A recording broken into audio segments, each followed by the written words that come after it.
This is part 2 of a cafe classroom. In the first part, we reviewed the main components of cafe, but what does this look like in a classroom?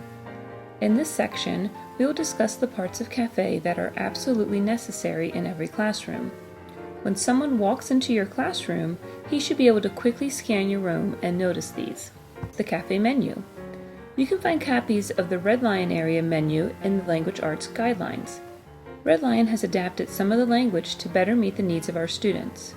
Currently, there are 2 different menus, one for emergent readers in kindergarten and one for readers in 1st through 6th grade. To review, the cafe menu is a board that has the letters C-A-F-E as a heading. The cafe menu holds strategies students use to read and comprehend text. Depending on the grade level, and especially if it is early in the school year, you will not see many strategies posted.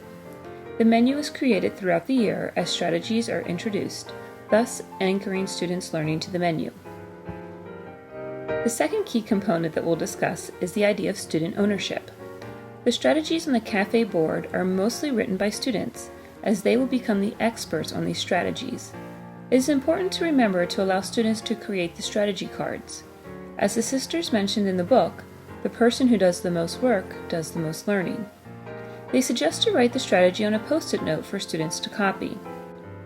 You can also faintly write the words on the strategy card and have students write over top of your writing. Then have the student illustrate the strategy to help the ideas stick even more. Take a look at some examples of cafe menus from our district. Notice how the students took ownership of creating the card. Another practice that promotes student ownership is the idea of posting names on the board. This indicates a literacy goal that they are working to master. Keep in mind that the goal is to improve a student's comprehension, accuracy, fluency, or vocabulary, so her name goes with the heading, not with the specific strategy. There are many different strategies to help them improve each of these areas. Another main component in a cafe classroom is the idea of individualized instruction. Teachers using cafe will have a deep understanding of where each child is in the reading process. Teachers meet often with children through conferences. During these short conferences, they can assess a student's literacy knowledge, provide focused, explicit instruction, set goals, and later follow up on progress. Teachers will use a conferring notebook to record specific information on each child. This includes assessments, reading level, goals, strategy groups, and more. Teachers should have a calendar that also includes appointments of strategy groups and individual student conferences. All these resources are used to help implement the most appropriate instruction for each student throughout the school year.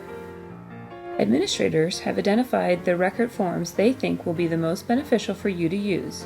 You can find the list in the Language Arts Guidelines. Teachers must have a conferring notebook or a pensive and include the following information: calendar for appointments, keeping track grid, strategy group and instruction form for at least one group, leveled group lesson plan form, and class data, which may include the most current performance tracker report, DRA2 information, and other benchmark scores. More information on the teacher's notebook will be provided in session 2.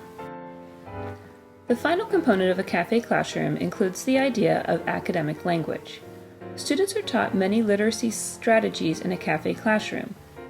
They are taught these strategies using true academic language. This language provides consistency to students as they move from grade to grade. Students in a cafe class will be able to tell you what strategy they are working on and what it means. Using consistent language is important. We want students to hear the same language from year to year and from teacher to teacher. On their website, when the teachers were asked about a popular method of linking reading strategies to beating babies, they replied, "We once heard Richard Allington say that we must not insult the intelligence of our youngest learners by watering down content, and we agree with him completely."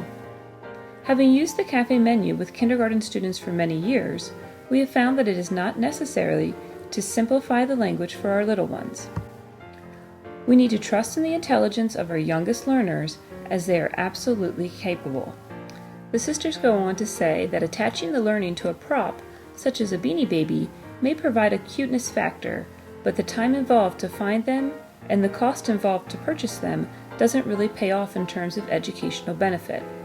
Learning the strategies is most effective when they are grounded and attached to text. Keep this in mind as you are teaching and displaying your strategies. Did you teach the strategy using text? Have you attached something catchy to the strategies in an attempt to help them remember them? How are you using academic language to foster your students' learning? Next, you will view a video. This video is an interview with a classroom teacher that implemented CAFE for the first time this school year. Please keep in mind that they are not associated with the sisters. As you view this video, listen to how this teacher has made CAFE work in her classroom. Can you identify the main components of a CAFE classroom that we reviewed during this session? What can you learn from this teacher's experience? Have you adjusted the sisters' ideas to make CAFE successful in your classroom?